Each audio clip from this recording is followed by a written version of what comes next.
troviamo a Corsano, che è un paese di 5.600 anime, e 3-4 anni fa, così io mi chiamo Biagio, per cui Biagino per gli amici, per tutti quelli che mi conoscono, e andai all'anagrafe del comune di Corsano. Così, una curiosità, gli chiesi quanti Biagio ci sono in questo paese, perché è un paese molto ricco di Biagio, tenendo conto che il santo patrono si chiama San Biagio, appunto.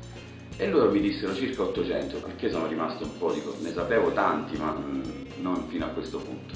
Quest'estate ho avuto la possibilità, il tempo di ragionare questa cosa, e ho cominciato a pensare alla piazza dove realizzare questa cosa durante il periodo della festa patronale. Infatti c'era montata la luminaria, quelle che si usano molto dalle nostre parti. Cominciano i primi a ragionare come organizzare l'evento e anche come farlo sapere, per cui arriva anche dalla piazza reale, arriva alla piazza virtuale, che in questo caso è stato Facebook, diciamo il social network a cui ho fatto riferimento. Crea evento, come si fa sulla bacheca, e ho messo dentro tutti gli amici. Ho creato una locandina, tra l'altro ho preso l'immagine di un pittore che non ricordo come si chiama, dove c'era una moltitudine di teste, di facce, bellissimo tra l'altro. E da lì poi è nata l'idea del nome, Biagios il fotoraduno, primo fotoraduno, perché poi nel frattempo è nata l'idea di farne una seconda edizione per vedere di averne ancora altri di più che non c'erano questa volta. Chiaramente è scaturito un po' di curiosità, ma che stai facendo? Come complimenti di amici anche da lontano, che ne so, da Milano, dici ma perché questa foto? Che mi chiedevano perché tutti questi viaggi, chiaramente poi o in privato o per posta rispondevo. Comunque è stato un momento che sulla pagina dell'evento c'erano state delle adesioni, però se ne è parlato tantissimo anche quando poi io andavo in strada a parlarne, insomma. Qua per esempio c'è la parte cartacea, la locandina.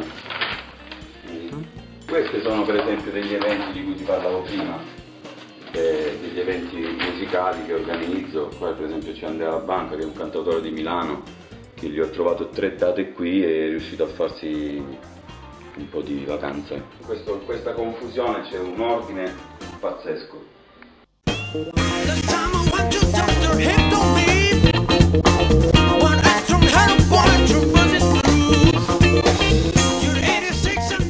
Al di là di questo evento del viaggio, del fotoraduno, i social li uso anche per altre attività che faccio, organizzazione di eventi per eventi musicali, per locali, che ne so, nelle marine d'estate succede più spesso, e anche per altri lavori che faccio.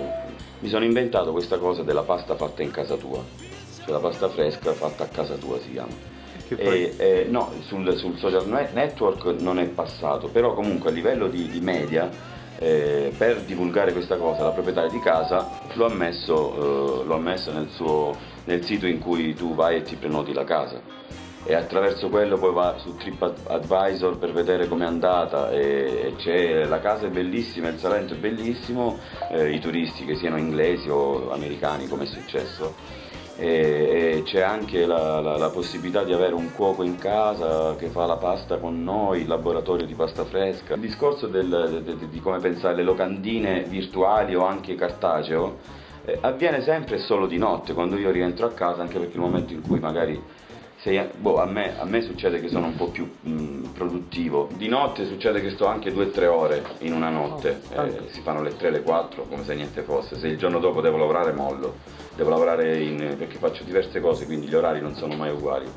Ci sono Biagio anche al femminile, 2 che le conosco io, Biagina.